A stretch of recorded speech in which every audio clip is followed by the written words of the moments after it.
time has finally come to get the old combine ready. What do you mean jiggle jiggle? No money go jiggle jiggle straight to the combine. It's not good news. You're knackered. You can't see anything, can you? Yeah, #1 fan then, JD. Hey. Good morning, Finlanders. How are ya? Welcome to today's video. I'm Daniel. If you like what you see today, remember to hit that like, subscribe and share button. Stick around for more farming videos, machinery videos every Monday and Wednesday. Time has finally come to get the old combine ready, so that's what we're doing today. Yeah, but we've got loads to fix, so stick around and see if we get it fixed. So yeah, first initial inspections, we found loads of belts that need changing. So yeah, so a little message to Claas, if you're watching, Claas. I'd like 17s and 19s, please, and not the occasional 18 would be awesome. Just for a laugh. Grumpy Nana, you do this little dance. You ready to start harvesting? Hey! Dancing Nana. Grumpy Grandad and Dancing Nana. That'll be naughty Nana. Naughty Nana. Pretty much our dream combine, isn't it, Dad? That's a bigger one. Yeah, we could always have a bigger one. Yeah, 25-foot cut. I think it done 60 hours last year. So just goes to show how quickly we can get across our ground, really. But yeah, initial inspections found that the APS accelerator belt, this is what I call the APS. It's like just an accelerator drum. The belt that drives that, we've had trouble with it before, and that was broken. Well, not broken, but just catching on the side of the chassis here. See that bit there? Yeah, so we've taken that off, but we had to take the drum belt off to get that off, which was delightful. So we found that wrong. Straw chopper belt. Where are we? Look at the state of this, look. Big chunks taken out of it. And then the chaff spreader belt, you can see that's not going to last a season.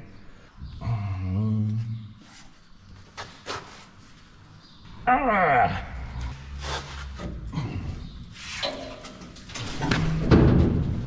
Weirdly, it works the opposite way. Yeah, sort of out there. Yeah, there's one. Ah.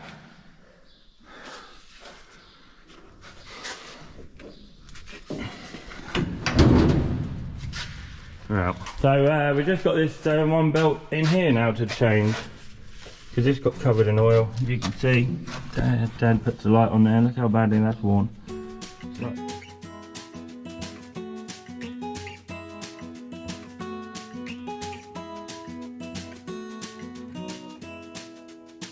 See, it's over here. Good shot of your ass there. One under, one over. Just got a twister. Right, that's one. That's the second one. You're knackered. Well dodgy there, isn't it? Yeah. What do we reckon the selection of belts going to be from Claas then? 500-600 quid? Maybe. You alright? I'm just going to take a photo of it. Alright, okay.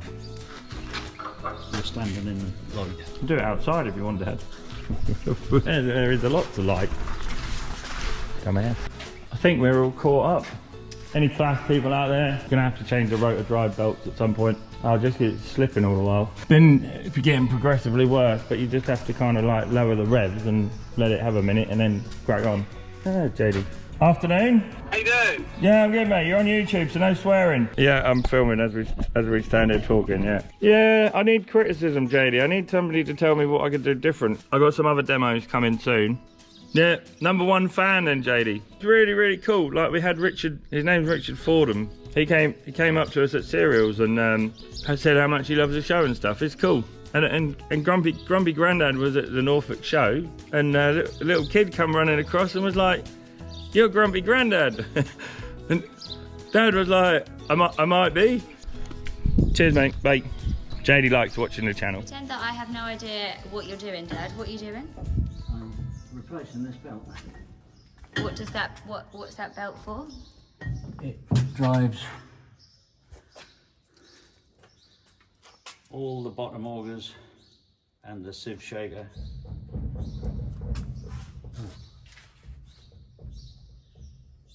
Don't like the sound of that, actually. What do you want me to do? Jiggle that while I go and look down. What do you mean jiggle jiggle? What do you mean like that? I'm just turning it backwards and forwards. Is that all right? Just jiggle it. Yeah.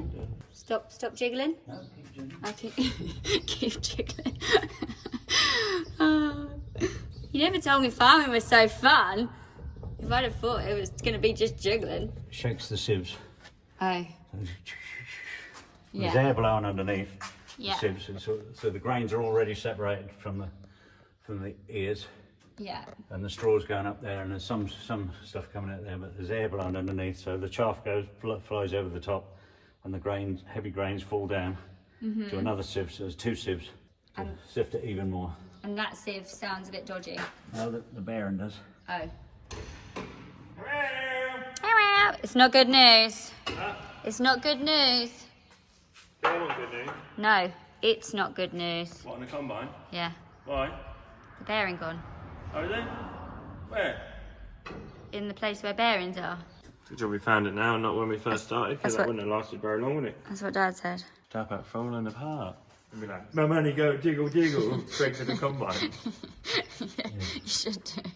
Go get some Monopoly money. Yeah. Have you got any? Hear it? Mm-hmm. Years of training. To that point. Hold on, show us that technique again. Awesome. It's hard life being a farmer. Might be the other way, of course. You'd be an expert help.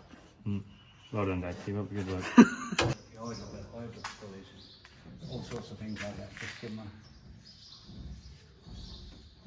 So that actually sounds quite coarse. This is the head of the wheat. This is basically all the combine does. Yeah. Combine does this, puts it in you, takes it in the trunk there, Yeah. and just does this with it. Well, we had a belt there. That's all it does. Basically just rubs it out, shakes it through the combine, rubs it all out. You end up with wheat and chaff and straw, like that. Ta-da! You don't want to blow the corn out the back of the combine, but you want to blow all this chaffy stuff straight out. That's why it's so dusty, isn't it, combine? Yeah, they're just real fat, heavy wheat at the minute. I mean, if I could harvest it all like that, I'd be well happy. It's not very hard. You can squish it. Not done one of these. Right, okay.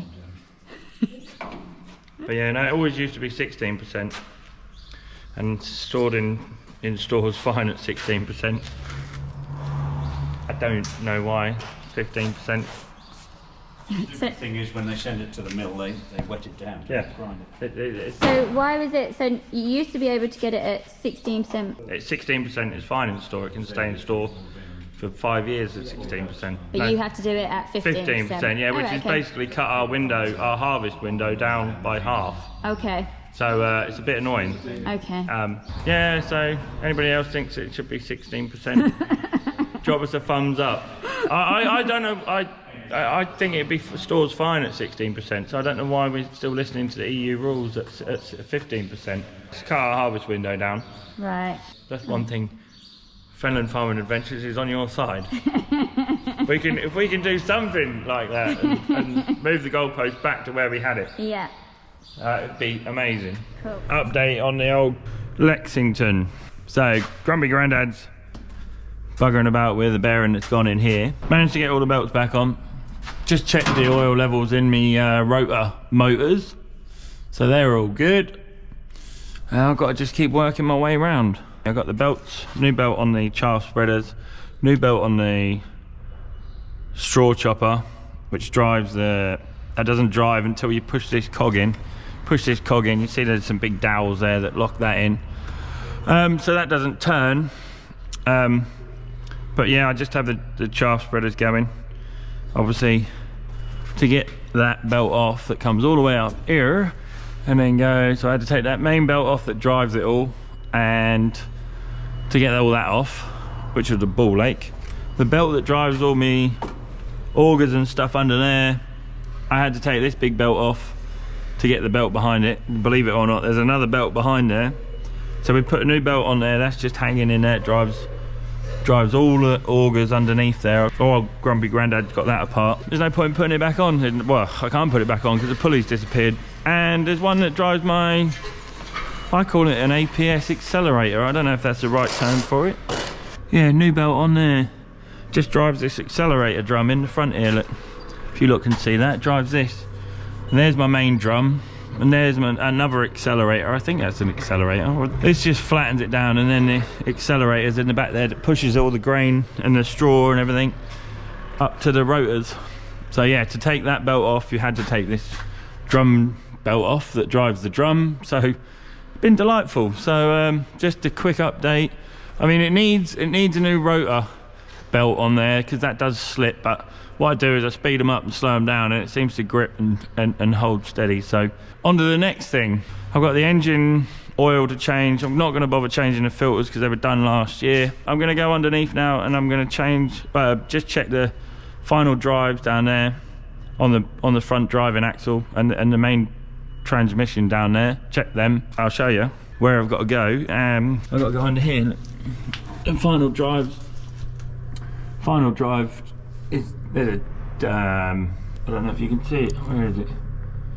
There's a screw in there somewhere, so I've got to check that.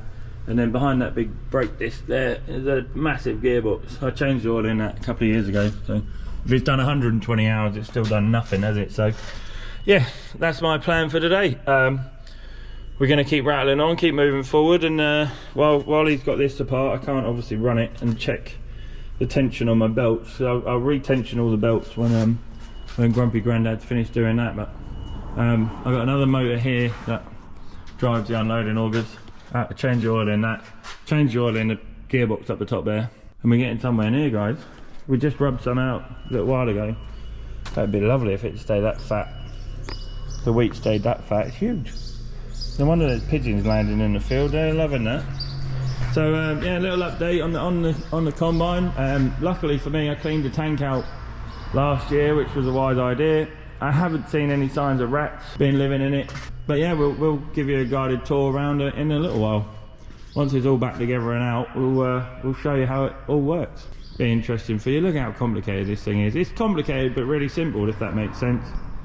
Just got them drums at the front there, that takes all the wheat in. Then you've got the rotors in here.